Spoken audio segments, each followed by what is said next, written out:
بسم الله الرحمن الرحيم وبه نستعين. الحمد لله رب العالمين والصلاة والسلام على سيد المرسلين وعلى آله وصحبه أجمعين ومن تبعهم بإحسان إلى يوم الدين. أعوذ بالله من الشيطان الرجيم. بسم الله الرحمن الرحيم. لا تجد قوما يؤمنون بالله واليوم الآخر يوادون من حاد الله ورسوله ولو كانوا آباءهم أو أبناءهم أو إخوانهم أو عشيرتهم اولئک كتب اللہ فی قلوبہم الایمان وأیدہم بروح منہ. محترم حاضرین، شیخ محمد بن عبد الوہاب پچھلی پڑھی ہوئی عبارت کے بعد کہتے ہیں کہ الثالثہ، تیسرا معاملہ جسے جاننا ہر مسلمان مرد اور عورت کے لیے لازم و ضروری ہے، وہ یہ ہے کہ ان من اطاع الرسول ووحد اللہ لا يجوز له موالات من حاد اللہ ورسولہ ولو کان اقرب قریب. جو شخص اللہ کی اطاعت کرتا ہے اور اللہ تبارک و تعالی رسول کی جس نے اطاعت کی اور اللہ کو ایک اکیلا مانتا ہے، اس کے لیے جائز نہیں ہے کہ وہ اللہ اور اس کے رسول سے دشمنی کرنے والوں سے موالات، محبت اور دوستی یا رشتہ رکھے، ولو کان اقرب قریب، چاہے وہ انتہائی قریبی شخصیت ہو.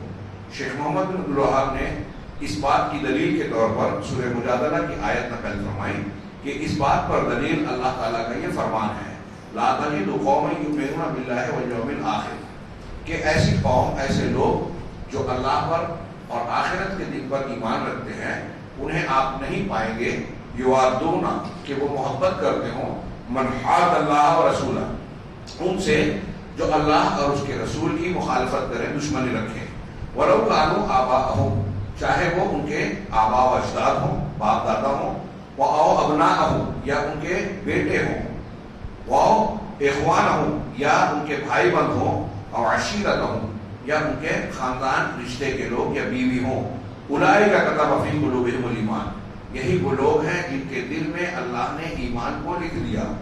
وأیدہم بروح منہ، اور انہیں اپنی جانب سے، اپنی روح کے ذریعے سے ان کی تائید کی، زندگی دی. وَيُدْخِلُهُمْ جَنَّاتٍ تَجْرِي مِن تَحْتِهَا الْأَنْهَارُ، انہیں اللہ تعالیٰ ایسے باغات یا ایسی جنتوں میں داخل کرے گا جن کے نیچے نہریں جاری ہوں گی، خالدین فیہا، جس میں وہ ہمیشہ رہیں گے. رضی اللہ عنہم ورضوا عنہ، اللہ ان سے راضی ہوا اور وہ اللہ سے راضی ہو گئے. اولئک حزب اللہ، یہ اللہ کا گروہ ہے، اللہ کی جماعت ہے. اللہ ان حزب اللہ هم المفلحون، سنو اللہ کی جماعت یہی فلاح پانے والے ہیں. آگے میں اپنی بات کہے بغیر شیخ سلیمان روحیلی کی بات کو اپنے الفاظ میں بیان کرتا ہوں. یہ کہتے ہیں کہ پیچھے شیخ محمد بن عبد الوہاب نے توحید بیان کی، توحید کے بعد یہ بیان کیا کہ اللہ تعالیٰ شرک کو ناپسند کرتا ہے. اب جب اللہ تبارک و تعالیٰ شرک سے راضی نہیں ہے، یہ بالکل کلیئر ہے اور ہمارے بنیادی مسئلے میں داخل ہے، تو اب سوال یہ ہے کہ اگر کوئی شرک کر رہا ہے تو ہمارا اس کے ساتھ تعلق کیسا ہونا چاہیے، ان کا معاملہ کیا ہونا چاہیے. شیخ نے کہا کہ جو اللہ کی اطاعت کرے اور اس کے اللہ رسول کی اطاعت کرے اور اللہ کو واحد مانے، یعنی اس کی توحید کا تائب ہو. یہ انداز جو اختیار کیا، اس کی تشریح کرتے ہوئے کہتے ہیں کہ اس میں دراصل بات کو آگے جو بیان کی جا رہی ہے اس کو ماننے اور تعمیل کرنے پر ابھارنے کے لیے کہا گیا. قرآن اور حدیث میں آپ یہ بہت اسلوب پائیں گے کہ جو شخص اللہ پر اور رسول پر ایمان رکھتا ہے اسے ایسا ایسا کرنا چاہیے. مطلب یہ کہ اللہ تعالیٰ یا رسول اللہ صلی اللہ علیہ وسلم اس پر ابھار رہے ہیں کہ ایمان اور اس کے ماننے کی بنیاد پر آپ کو ایسا کرنا چاہیے. گویا اس میں دوسرے ایک پہلو سے تو ابھارا جا رہا ہے اور دوسرے پہلو سے اس میں اس بات کا اشارہ ہے کہ یہ توحید کا، ایمان کا تقاضا ہے کہ آپ ایسا کام کریں. شیخ محمد بن عبد الوہاب بھی یہی کہہ رہے ہیں کہ اگر آپ توحید کو مانتے ہیں، اگر آپ رسول کی اطاعت کرتے ہیں، تو آپ پر لازم ہے کہ آگے والی بات کو مانیں، اور وہ کیا ہے کہ اللہ تبارک و تعالیٰ کے دشمنوں سے دوستی نہ رکھیں. چنانچہ وہ کہتے ہیں کہ یہ مسئلہ آگے تمہیداً شیخ روحیلی کہتے ہیں، مدرس مسجد نبوی ہیں، یہ کہتے ہیں کہ یہ توحید کے بہت بڑے مسائل میں سے ہیں اور اصول دین کے اصول میں ہیں. اصول الدین، دین کے اصولوں کا اصول ہے، یہ بہت اہم معاملہ ہے۔ لہذا جس شخص نے رسول کی اطاعت کی، اللہ کو ایک مانا، اس کے لیے جائز نہیں ہے کہ وہ اللہ اور اس کے رسول کی دشمنی رکھنے والوں سے موالات کرے، چاہے وہ قریبی رشتہ دار ہی کیوں نہ ہو۔ اور یہ مسئلہ شیخ کہہ رہے ہیں کہ یہ تیسرا مسئلہ دراصل ولا اور برا کے مسئلے سے متعلق ہے۔ ولا آگے اس کی وضاحت ہوگی، دوستی، برا بیزاری لا تعلقی، اس سے متعلق ہے۔ اور یہ آج کی شیخ کہہ رہے ہیں کہ ومن ضرورات الوقت، آج کے زمانے کی، ہر دور کی یہ ضرورت ہے، اور اس لیے بھی آج یہ ضرورت پڑ گئی اس مسئلے کو سمجھنا، کیونکہ اس شرعی اصطلاح سے کچھ لوگوں نے بڑا کھلواڑ کیا ہے۔ چنانچہ اس مسئلے کا غلط اطلاق کر کے، غلط مان کر کچھ لوگوں نے مسلمانوں کو اس کے سبب سے کافر قرار دے دیا، اور جو ہے امن چین سے رہنے والے بے گناہ لوگوں کے خون کو حلال مان لیا، اور ان کے بارے میں اللہ کے خلاف بغیر علم کے باتیں کہی۔ لہذا ضروری ہے کہ ہم اس مسئلے کو اچھی طرح سے جانیں تاکہ لوگوں کو سمجھا سکیں۔ اس مسئلے کو نہ سمجھنے کی وجہ سے جن سے دوستی کرنا چاہیے ایسے کچھ لوگوں سے کچھ لوگ دشمنی کرتے ہیں، اور جن سے لا تعلقی برتنا چاہیے ان سے لوگ دشمنی کر لیتے ہیں۔ اور اس پر کلام انشاءاللہ قدر تفصیل سے ہوگا۔ شیخ نے کہا کیوں؟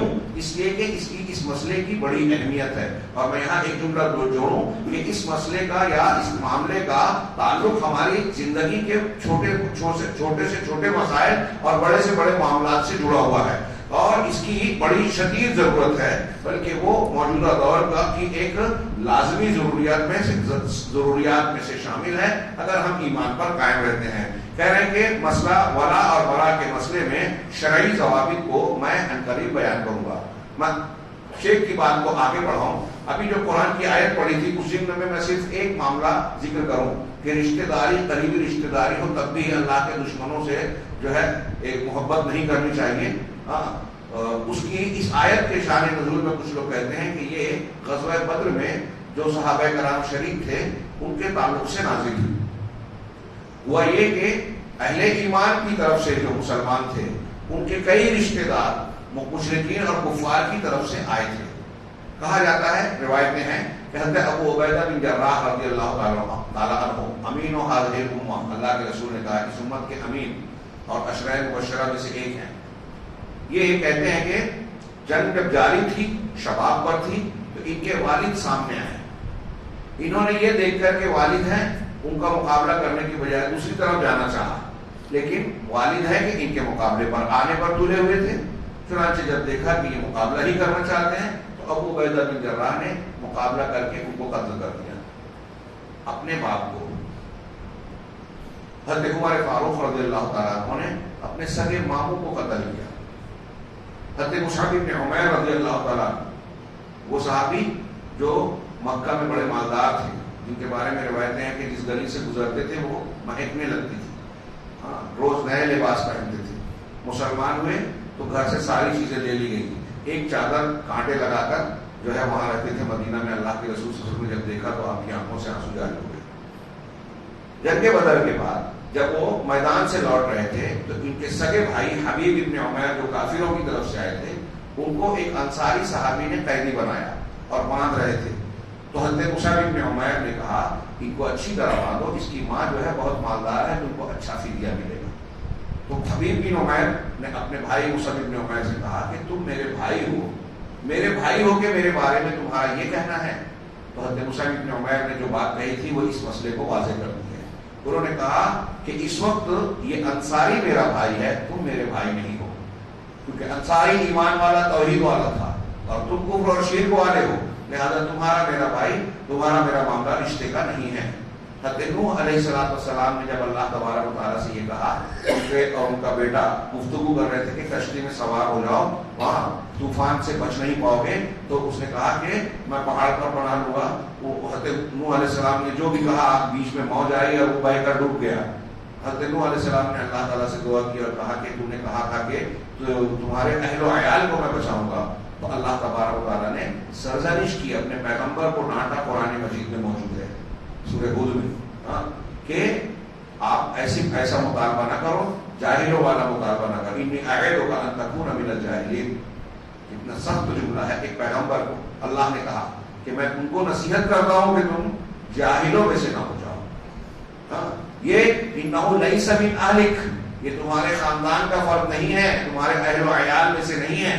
انہ عمل غیر صالح، یہ غیر صالح عمل والا ہے، اچھے عمل والا نہیں ہے، شرک کرنے والا ہے. تو نوح علیہ السلام کا سگا بیٹا مشرک تھا. اللہ تعالیٰ نے کہا کہ اس کی سفارش مت کیجیے، اور دنیا میں نہیں کی تو آخرت میں کرے گا کوئی مشرک کی سفارش. اللہ تعالیٰ نے پیغمبر کو ڈالا، ان سے تعلق نہ رکھو، ان کی ہمدردی نہ کرو.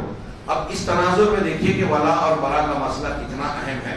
اب موالات، شیخ نے کہا موالات کا معنی ہوتا ہے محبت، نصرت یعنی مدد اور تائید کرنا. کسی مسلمان کے لیے جائز نہیں ہے کہ وہ کافروں سے محبت رکھے، دلی تعلق رکھے. لین دین کا تعلق اور سماجی رشتے، پڑوس اور دوسری چیزیں، یہ منع نہیں کرتا اسلام. انشاءاللہ آگے اس کی وضاحت ہوگی. تو کسی مسلمان کے لیے یہ جائز نہیں ہے کہ کفار کی سے محبت رکھے، دلی تعلق رکھے. ولا يناصرهم، اور نہ ہی یہ جائز ہے کہ ان کی معاونت و مدد کرے اور ان کی تائید کرے، یعنی موالات رکھنا. ولو کان کا اگرچہ وہ کافر جو ہے انتہائی قریبی رشتہ دار ہو، اس لیے کہ جو کافر ہیں وہ اللہ اور اس کے رسول کے مخالف ہیں، دشمن ہیں. چنانچہ کفار سے دشمنی رکھنا اللہ اور اس کے رسول کے لیے یہ جو ہے اپنے اندر دو معنی رکھتا ہے. پہلا معنی تو یہ ہے کہ دراصل کافروں نے ایک حد اور ایک پہلو اختیار کیا اور مسلمانوں کو اللہ اور رسول کو دوسرے پہلو میں رکھا. چنانچہ انہوں نے اپنے اللہ اور رسول کے اور اپنے درمیان ایک رکاوٹ اور حائل فرق کرنے والی چیز قائم کر دی، ایسی چیز جو اللہ اور رسول سے ان کو دوسری جانب کر دے. مطلب اللہ اور رسول ایک طرف ہے اور یہ کافر اس کے مخالف سمت میں دوسری طرف ہے. چنانچہ جب تک ان کا یہ فعل اور یہ روش اور طریقہ ہے تو اس میں کوئی شک نہیں کہ جو شخص اللہ سے اور اس کے رسول سے محبت رکھتا ہے وہ ان دونوں میں سے کس جانب رہے گا؟ اللہ اور رسول اس طرف ہے، کافر اس طرف ہے. تو اللہ سے محبت رکھنے والا کس جانب رہے گا؟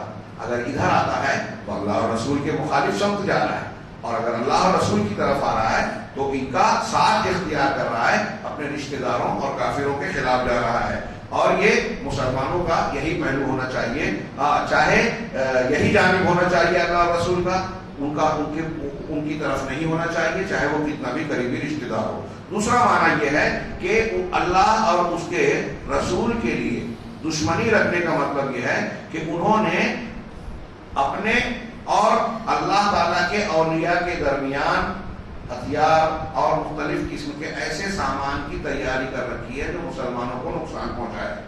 چنانچہ ان کے لیے انہوں نے تیاری کر رکھی ہے، ایسے عمل کیے ہیں جس سے مسلمانوں کو نقصان پہنچائے، مسلمانوں سے جنگ کرتے ہیں اور اپنے اور اللہ کے اولیاء کے درمیان جو رسول اللہ صلی اللہ علیہ وسلم کے متبعین ہیں ان کے درمیان جنگ چھیڑ رکھی ہے. یہ ان کی طرف سے بھی معاملہ ہے. آج ہم حالات دیکھ رہے ہیں پوری دنیا میں، اہل باطل مسلمانوں سے کبھی راضی نہیں ہوتے. وَلَن تَرْضَىٰ عَنكَ الْيَهُودُ وَلَا النَّصَارَىٰ حَتَّىٰ تَتَّبِعَ مِلَّتَهُمْ. یہود اور نصارہ تم سے کبھی خوش نہیں ہوں گے یہاں تک کہ تم ان کی ملت کی پیروی کر لو. بوسنیا ہرزیگوینیا، آپ 2002 یا اس سے پہلے کے واقعات سنیں، پوری نسل کشی کی یورپ میں کرنے کی کوشش کی گئی ان کی وہاں مسلمانوں کی.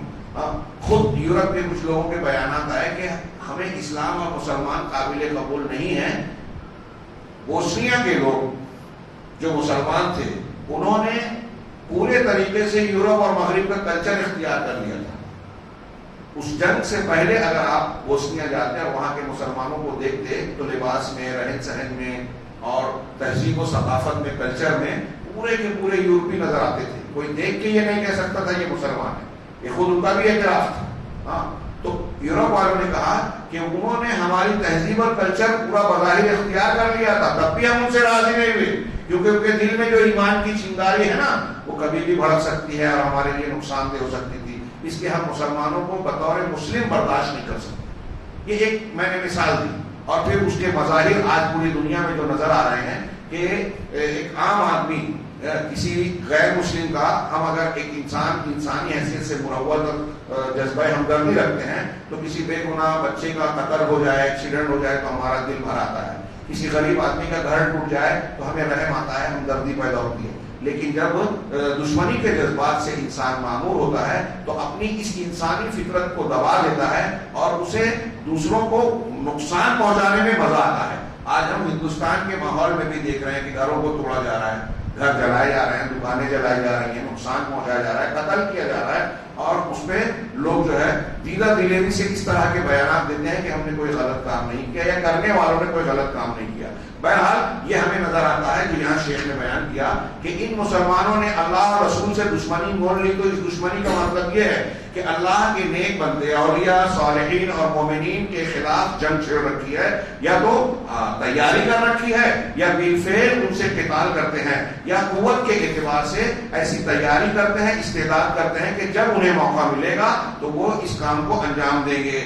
لہذا لأن قاعدۃ الامر، اس لیے کہ پورے معاملے کا کی بنیاد یہ ہے کہ کفار مسلمانوں سے کبھی راضی نہیں ہوتے یا راضی نہیں ہیں، یہاں تک کہ ان کو یعنی مسلمانوں کو ان کے دین سے پھیر کر اپنے دین کی طرف لے آئیں.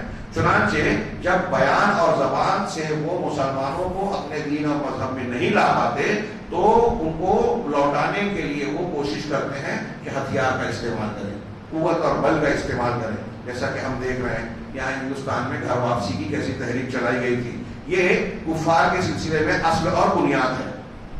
تھوڑے بوڑھے اگر مستثنا ہوں گے اور اگر اچھے ہیں، آپ سے اچھا سلوک کرتے ہیں، تو قرآن مجید میں اس کی بھی وضاحت ہے جو آگے کیا ہے کہ جن لوگوں نے آپ کے ساتھ بدسلوکی نہیں کی، جو لوگ آپ سے بدعہدی نہیں کرتے، جنگ نہیں کرتے، تو ان سے مخالفت کرنے اور جنگ کرنے کی کوئی ضرورت نہیں ہے.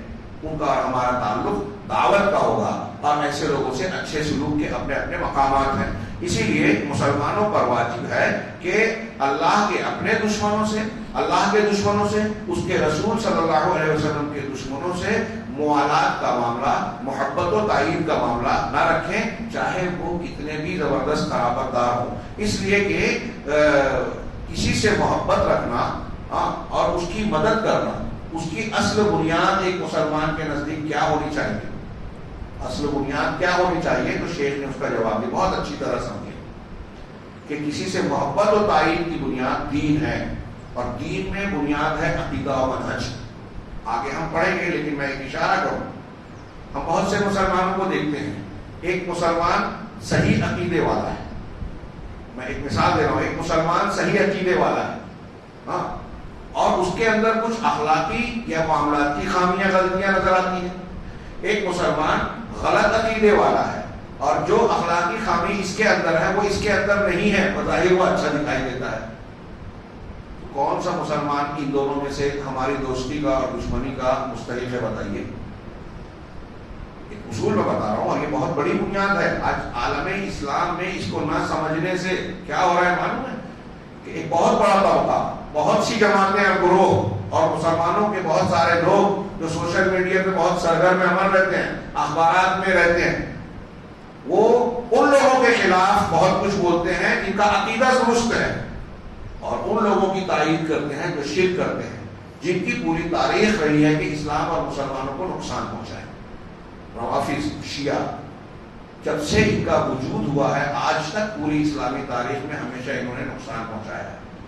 اور مسلمانوں سے بظاہر چاہے جو دکھاوا کریں دوستی اور تعلق کا، ان کا تعلق مسلمانوں کے دشمن سے ہمیشہ رہا ہے، آج بھی. اور جو بھی مسلمانوں کے خلاف کوئی کارروائی دنیا میں ہوتی ہے اس میں کہیں نہ کہیں ان کا ہاتھ ہوتا ہے. اور عقائد اور خفیہ تنظیمیں اور مسلمانوں کو اندر سے نقصان پہنچانے کے لیے مختلف افکار کو انہوں نے پیدا کیا. پختہ قبروں کا شرک شیعوں سے شروع ہوا. تصوف کی جڑ بنیاد شیعوں میں جا کے ملتی ہے. باطنیہ کے جتنے فرقے ہیں انہی سے جا کے ملتی ہے. بغداد کا جو انتہائی المناک حادثہ ہوا، سقوط بغداد جسے کہتے ہیں اسلامی تاریخ کا ایک بہت المناک واقعہ، صرف بغداد میں کہتے ہیں کم سے کم 9 لاکھ مسلمانوں کو اس وقت قتل کیا گیا تھا. بغداد کی بقول مولانا آزاد کے وہاں کی لائبریری کے دجلہ کے پانی سے ایک ایک حرف کو دھو ڈالا گیا. اور کس نے یہ جو ہے ان کو نقشہ فراہم کیا، تابعیوں کو کس نے دعوت دی، کس نے اندر سے بغداد شہر کا دروازہ کھولا؟ یہی رافضی تھے، مرزا طوسی اور ابن القمی. اور ایسی کتنی تاریخ کو دیکھیں، اخوان الصفا کی تحریک اور کیا کیا. آج یہ جو ابھی ایک نام ہم سنتے ہیں وسیم رضوی، جس نے مذہب بدل کے جو ہے وہ تیاگی کا نام رکھا، راجندر تیاگی شیعہ ہے، جس نے قرآن کے خلاف پٹیشن داخل کی تھی عدالت میں. یہ اس نے کھل کے کیا، لوگ چھپ کے کرتے ہیں. ان کے عقیدے میں یہ قرآن جو ہم پڑھتے ہیں، یاد کرتے ہیں، اللہ کا کلام مانتے ہیں، غیر محرف مانتے ہیں. ان کی مذہبی روایات کے مطابق 1 2 5 7 8 10 100 200 نہیں. مولانا عبدالشکور فاروقی لکھنؤ کے حنفی عالم، انہوں نے شیعہ قرآن لکھا. اس نے کہا کہ شیعوں کی امہات الکتب میں کم سے کم 5000 روایتیں ایسی ہیں جو کہتی ہیں کہ قرآن محرف ہے. اس میں ہر قسم کی تحریف ہوئی ہے، آگے پیچھے بھی کیا گیا ہے، الفاظ کی کمی وغیرہ وغیرہ بہت ساری باتیں. تو میں یہ عرض کر رہا تھا کہ یہ عقیدہ ماننے والے لوگ ہیں ایران کے. کچھ اہل تصوف ہیں جن کے عقیدے میں شرک ہے، وحدت الوجودی عقیدہ ہے ترکی کے. ان کے بالمقابل سعودی عرب ہے جہاں توحید ہے، سنت ہے. بہت سے مخالفین بھی یہ اعتراف کرتے ہیں کہ وہاں شرک نہیں ہے، وہاں بدعت نہیں ہے. رسول کی تعلیم، رسولوں کی تعلیم بنیادی طور سے کیا تھی؟ شرک سے بچانا، یہ ہم پڑھ رہے ہیں. اور بدعت اگر وہاں خامیاں کچھ نظر آتی ہیں اخلاقی، انتظامی، وہ بھی انسان ہے، تو ہم اس کو یہ نہیں کہیں گے کہ وہ صحیح کر رہے ہیں، لیکن ان سے دشمنی مول کر ان کی مخالفت کرنا. اور ایسی حکومت جو آج کے زمانے میں روئے زمین پر واحد مملکت توحید کہلانے کے لائق ہے، حج کے انتظامات، قرآن کی مسلسل اشاعت دنیا کی ہر زندہ زبان میں ترجمہ کر کے دعوت و تبلیغ کے طور پر بھیج رہا ہے. وہ مبلغین کو تیار کر کے ان مقامات پر جہاں اسلامی دعوت کی ضرورت ہے سعودی عرب بھیج رہا ہے. خود سعودی عرب میں جالیات کے نام پر ہر ملک کے کچھ علماء ایسے رکھے گئے ہیں کہ وہاں کے ملک کے جو غیر مسلم ہیں ان کو دعوت دی جائے. فلپائن کے دعات فلپائن کے غیر مسلم کو وہاں دعوت دیتے ہیں. یورپ کے دعات یورپ کے، چائنا کے دعات چائنا والے. ہر سال کئی 100 لوگ ہر ملک کے مسلمان ہوتے ہیں وہاں. یورپ امریکہ میں دعوت و تبلیغ کا کام، لائبریریاں بڑی بڑی قائم کرنا، اسلامک سینٹرز قائم کرنا. افریقی ممالک میں جہاں عیسائی بنانے کی مشنریز بہت زور و شور سے گئی تھی، ان کے مقابلے کے لیے وہاں کے دعات کو مختلف قسم کے اسباب فراہم کیا کرنا، جس کے نتیجے میں وہ جو عیسائی بنانے مسلمانوں کو گئے تھے ان میں سے کئی 100 نہیں کئی 1000 مسلمان بن گئے. یہ چیزیں اخبارات میں نہیں آتی کیونکہ اخبارات اور پورا میڈیا یہودیوں کے کنٹرول میں ہے. وہ وہی چھاپتے ہیں جو یہ یہودی چاہتے ہیں، اور یہودی ان لوگوں کو چہرہ بگاڑ کر پیش کرتے ہیں جو اچھے ہیں، اور جو مسلمانوں میں جو برے ہیں ان کو ہیرو بنا کر پیش کرتے ہیں. لہذا نتیجہ کیا نکلتا ہے؟ جو برے ہیں ہم ان کی موالات کرتے ہیں، اور جو اچھے ہیں ان سے دشمنی کرتے ہیں. ولا اور برا کا نتیجہ جو دین کی بنیاد پر، عقیدے کی بنیاد پر ہونا چاہیے، ہم یہ الٹی سیدھی خبروں کی بنیاد پر کرتے ہیں. تو شیخ نے کہا کہ محبت اور نصرت کی اصل اور بنیاد دین ہے، اور ہر وہ کل امر یتبع فیہ الدین، ہر معاملے میں دین کی اتباع کی جائے گی، دین کو دیکھا جائے گا. چنانچہ جب اس کی اصل یعنی کسی کا دین اور توحید درست ہے تو یہ محبت واجب ہوگی. چنانچہ مسلمان ایک دوسرے مسلمان کا اللہ کے لیے بھائی ہے، اللہ کے راستے اللہ کے نام پر بھائی ہے، اگرچہ وہ زمین کے دوسرے حصے میں رہتا ہو اور ہم کسی دوسرے حصے میں رہتا ہو. اور ایک کافر وہ مسلمان کے نزدیک ناپسندیدہ ہے، اور اسے ایک مسلمان ناپسند کرے گا چاہے وہ پاپ ہی کیوں نہ ہو. ہاں، چنانچہ فالمسلم مثلا، تو مسلمان مثال کے طور پہ اس کے لیے جائز نہیں ہے کہ وہ اپنے باپ سے وہ موالات اور محبت کرے اگر وہ نماز نہیں پڑھتا اور اس پر اصرار کرتا ہے. یہ عرب کے علماء کا ایک عام موقف ہے، حنبلیوں کا اور کچھ سلفیوں کا بھی، کہ اگر کوئی شخص جان بوجھ کر مسلسل نماز چھوڑتا ہے تو وہ اسلام سے خارج ہو جائے گا، کیونکہ اللہ کے رسول صلی اللہ علیہ وسلم نے فرمایا کہ من ترک الصلاۃ متعمدا فقد کفر. جس نے جان بوجھ کر نماز چھوڑی اس نے کفر کیا. تو اس لیے وہ کفر اصلی مانتے ہیں.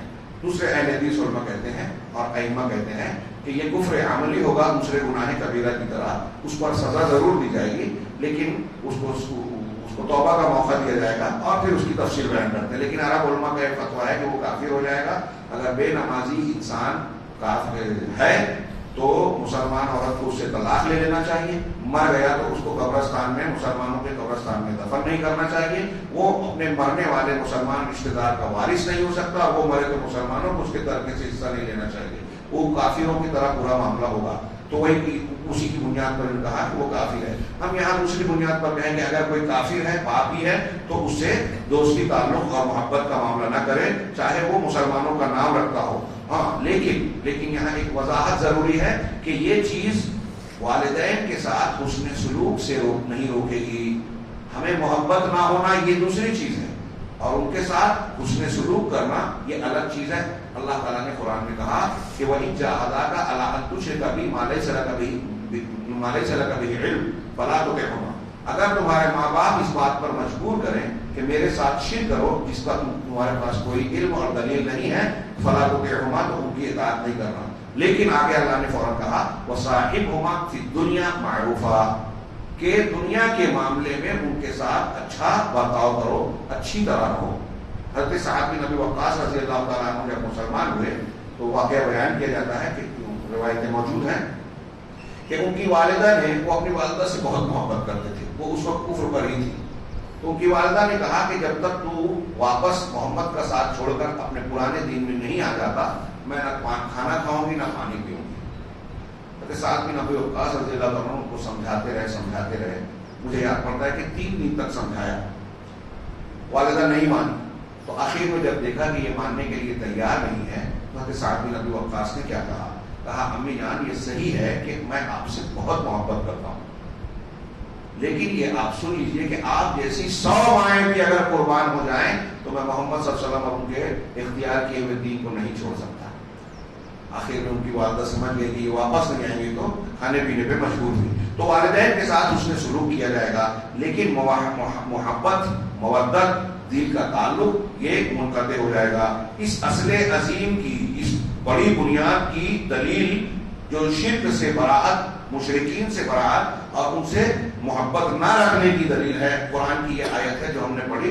شیخ نے اس کو پیش کیا اور اس کی تفسیر کی کہ لا تجد قوما یؤمنون باللہ والیوم الآخر، جو اللہ اور آخرت کے دن پر ایمان رکھتے ہیں ایسے لوگوں کو آپ نہیں پائیں گے یوادون من حاد اللہ ورسولہ، کہ وہ محبت رکھتے ہوں ان سے جو اللہ اور اس کے رسول کے دشمن ہوں، چاہے وہ ان کے آبا ہوں، چاہے بیٹے ہوں، چاہے بھائی اور خاندان یا بیوی خاندان کے لوگ ہوں. یہ حکم ہے، چنانچہ اللہ عز و جل نے اسی میں ترغیب دی اور اس پر شدت سے ابھارا. چنانچہ کہا کہ اولئک کتب فی قلوبہم الایمان، یہی لوگ ہیں جو ایمان کی بنیاد پر رشتہ جوڑتے ہیں اور رشتہ کاٹتے ہیں، جن کے دل میں اللہ تبارک و تعالیٰ نے ایمان کو لکھ دیا ہے، ان کے دل میں ایمان کو پختہ کر دیا ہے. چنانچہ یہی ایمان انہیں اسلام سے دشمنی رکھنے والوں سے دشمنی پر ابھارتا ہے اور مجبور کرتا ہے، چاہے وہ باپ ہو، بیٹا ہو یا کوئی اور رشتہ دار ہو. قوت ایمانی اس کو اس بات پر ابھارتی ہے کہ ایسے لوگوں سے دوستی اور ان سے محبت نہ رکھی جائے. ورنہ یہ اصل میں غور سے دیکھیں تو یہ ایک انسان کی فطرت کے خلاف ہے. فطری طور سے قریبی رشتہ داروں سے محبت ہوتی ہے، والدین سے، ماں باپ سے، بھائی بہن سے، فطری طور سے یہ ایک اس سے ٹکراؤ ہے. لیکن ایک آدمی کے دل میں جب ایمان پختہ ہوتا ہے تو یہ ایمان اس کے اس فطرت پر غالب آتا ہے، کیونکہ ایمان اس سے بڑی فطرت ہے. یہ اچھی طرح سمجھے، اللہ کو ماننا، اپنے خالق و مالک کا وفادار رہنا، یہ دوسرے کسی بھی رشتے اور تعلق کے مقابلے میں زیادہ اہم رشتہ ہے. سارا احسان تو ہم پر اللہ کا ہی ہے.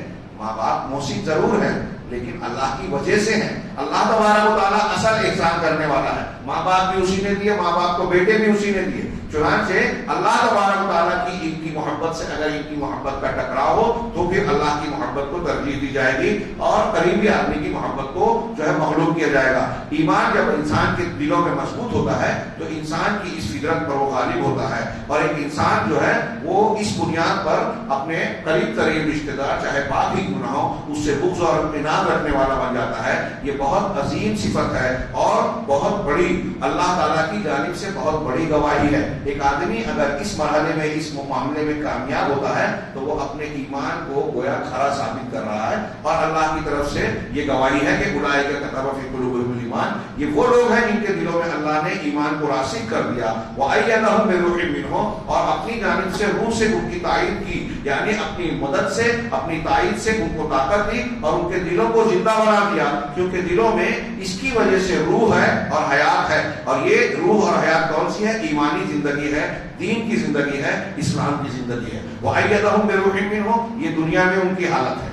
جو لوگ اس طرح کا رویہ اختیار کرتے ہیں دنیا میں، اللہ تعالیٰ ان کو وہ اپنی طرف سے مدد دیتا ہے۔ دیکھیے اگر آپ اور ہم ایسا کریں گے وقتی طور سے کچھ مشقت کچھ نقصان ظاہر ہوتا ہے، لیکن اگر اللہ کے لیے ہم دشمنی مول لے رہے ہیں اپنے قریبی لوگوں سے، تو اللہ کہہ رہا ہے کہ وہ مدد کرے گا دنیا میں، تو دنیا میں ہماری مدد اللہ کرے گا، اور آخرت میں کیا حالت ہوگی؟ آگے کی آیت میں، آیت کے ٹکڑے میں کہا وَيُدْخِلُهُمْ جَنَّاتٍ تَجْرِي مِن تَحْتِهَا الْأَنْهَارُ، کہ ایسے باغات میں جنتوں میں داخل کرے گا جن کے نیچے سے نہریں جاری ہیں۔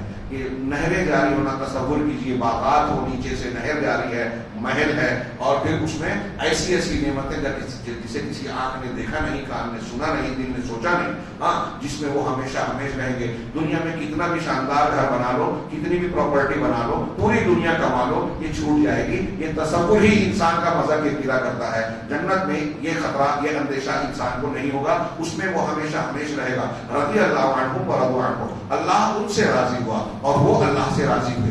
اللہ ان سے راضی ہوا، یہ تو سمجھ میں آ رہا ہے، وہ اللہ سے راضی ہوئے، یعنی بندے اللہ سے راضی ہوئے، کیا مطلب ہے؟ مولانا ابوالکلام آزاد نے اس کی بڑی اچھی اور بہترین تشریح کی ہے سورہ توبہ میں، کی تشریحی نوٹس میں۔ انہوں نے ان شارٹ یہ کہا، ان کی بات کو میں بہت مختصر نقل کر رہا ہوں، کہ اللہ کے راستے میں ان کو کوئی بھی تکلیف اور بڑی سے بڑی قربانیاں دینا ہو، اس پر یہ خوشی خوشی تیار رہتے ہیں۔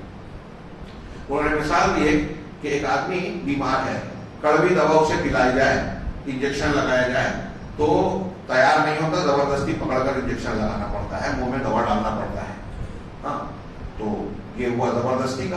ایک آدمی ایسا ہوتا ہے کہ اس کو کڑوی دوا پینی ہے، پسند نہیں ہے، لیکن سوچتا ہے کہ علاج اس کے بغیر نہیں ہو سکتا، میں اچھا نہیں ہو سکتا، منہ بگاڑ کے بہت ناپسندیدگی کے ساتھ زبردستی دوا منہ میں ڈالتا ہے۔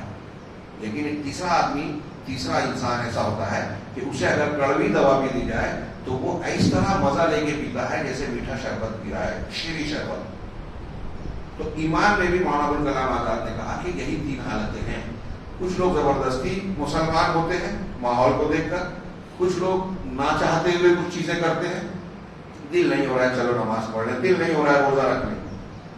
لیکن سابقون الاولون اور صحابہ کرام کی جو مثال تھی، جو اللہ سے راضی ہوئے، وہ اللہ سے راضی ہوئے کا کیا مطلب وہی بتا رہے ہیں کہ اللہ تعالیٰ کے دین پر عمل کرنے کے لیے اگر کوئی بڑی سے بڑی مصیبت آ گئی، تکلیف پریشانی آ گئی، دقت آ گئی، تو ہنستے مسکراتے وہ قربانی دیتے تھے، اور اس میں ان کو مزہ آتا تھا۔ انہوں نے مثال دی کہ بدر میں، جنگ بدر میں اور جنگ احد میں جو صحابہ کرام سابقون الاولون شہید ہوئے، ان شہید ہونے والے صحابہ کے حالات پڑھیے تو مولانا آزاد کہتے ہیں کہ جس طریقے سے ان صحابہ کرام نے خاک و خون میں لوٹ کر مسکراتے ہوئے موت کا استقبال کیا، دنیا کا کوئی انسان آرام دہ بستر پر اس طرح موت کو گلے نہیں لگاتا۔ اب وہ ہمارا ایک صحابی ہے، ایک واقعہ صرف بتا دوں، آخری وقت ہے، جان نکل رہی ہے، ایک صحابی کو اللہ کے رسول نے بھیجا، دیکھو کوئی مسلمانوں کے حالات، تو کہا یہ زندہ تھے، ان کی سانسیں چل رہی تھی، انہوں نے وہ قریب گئے تو کان میں کہا کہ رسول اللہ صلی اللہ علیہ وسلم کو بلاؤ، آپ تشریف لے گئے، میدان میں ان کے قریب پہنچے، پوچھا تم ابو ہمارا کیا کہنا ہے، اشارے سے قریب بلایا، آپ دو زانوں ہو کر زمین پر بیٹھ گئے، انہوں نے اپنا سر پوری طاقت سے اٹھایا، اپنا سر اللہ کے رسول صلی اللہ علیہ وسلم کی ران پر رکھا، آپ کی طرف دیکھے اور مسکرانے لگے، اسی حالت میں آپ کی روح پرواز کر رہی۔ مولانا آزاد نے کہا ایسی اور بھی کئی واقعات نقل کی ہوں کہ اس طرح موت کو مسکرا کر گلے کون لگاتا ہے۔ گویا یہی کہہ رہے ہیں کہ اللہ کے راستے میں آپ کے ساتھ جان جا رہی ہے، خوشی کی بات ہے، سعادت کی بات ہے، اللہ کے لیے قربانی دیے جاتی۔ یہ اہل ایمان کا انہوں نے بتایا کہ اللہ سے وہ راضی ہو گئے کہ کیا مطلب، اللہ نے کہا اس سے جڑ گئے، اس سے کٹو کٹ گئے۔ اب وہ حضرت معاذ نے کہا تھا نا کہ اللہ کے رسول آپ یہاں سے جہاں تک چلنے کو کہے چلنے کو تیار، آپ کہیں سمندر میں کود جاؤ کود کہیں گے، اور اللہ کی قسم جو مال آپ ہم سے لے لیں گے وہ مال ہمیں اس مال سے زیادہ پسندیدہ ہوگا جو آپ ہمارے پاس چھوڑ دیں گے۔ یہ ہے اللہ کے لیے راضی ہونا، کہ وہ اللہ سے دین جو بھی دیا۔ اب ہمارے دل میں ہم کچھ احکامات سنتے ہیں تو کہیں ہمارے دل میں پہلے اللہ تعالیٰ اور رسول یہ کہہ رہے ہیں لیکن ذرا طبیعت نہیں مان رہی ہے، عمل کرنے میں ذرا ہم کو جھجک ہوتی ہے، پریشانی ہوتی ہے، یہ اللہ سے راضی نہیں ہے ہم اللہ سے راضی ہونے کا مطلب یہ کہ اللہ نے کہا اس سے دوستی کرو، کر لی، اس سے کٹ جاؤ، کٹ گئے، باپ ہی کیوں نہ ہو، بھائی کیوں نہ ہو. تو وہی کہا کہ یہ لوگ وہ ہیں جن سے اللہ راضی ہوا اور وہ اللہ سے راضی ہوئے. چنانچہ نتیجے میں ان کی جزا اور ان کا بدلہ جنات النعیم ہے. جنت نعیم، نعمتوں والی جنت، جس کو اللہ تبارک و تعالیٰ نے اپنے ان نیک بندوں کے لیے سنوار رکھا ہے، تیار کر رکھا ہے، جس کو کسی آنکھ نے دیکھا نہیں، کسی کان نے سنا نہیں، اور نہ کسی انسان کے دل پر اس کا تصور گزرا، اور اللہ تعالیٰ ان سے راضی ہوا اور وہ اللہ تعالیٰ سے راضی ہو گئے. پھر اس کے بعد اس آیت کے آخر میں اللہ تعالیٰ نے بیان کیا کہ فلاح اور خیر اور نصرت کے جو بنیادیں ہیں، مقومات ہیں، عناصر ہیں، اس کا تذکرہ کیا کہ یہ صفت جس کے اندر ہوگی، یہ فلاح اور نجات کی بنیادیں ہیں. اولئک حزب اللہ، یہی اللہ کی جماعت ہے، اللہ کی پارٹی ہے. دو ہی پارٹیاں ہیں بیسیکلی، اللہ کی اور شیطان کی پارٹی. دوسری جتنے باطل ہیں سب شیطان کی پارٹی ہیں، اور توحید والے، رسول والے اللہ کی پارٹی. الا ان حزب اللہ هم المفلحون، اللہ نے آخر میں کہا کہ اللہ کی جماعت ہی کامیاب ہونے والی ہے. چنانچہ مسئلہ یہ ہے کہ دو جماعتیں ہیں، اللہ کی جماعت، شیطان کی جماعت. تو جو مسلمانوں سے محبت رکھے، کفار سے عناد اور بغض رکھے، وہ اللہ کی جماعت ہے. جو کفار سے بغض اور عناد رکھے، محبت رکھے، اور مسلمانوں سے بغض اور نفرت رکھے، تو اس نے اللہ کی پارٹی سے اپنے آپ کو الگ کر لیا، اور اللہ کی پارٹی ہی کامیاب ہونے والی ہے.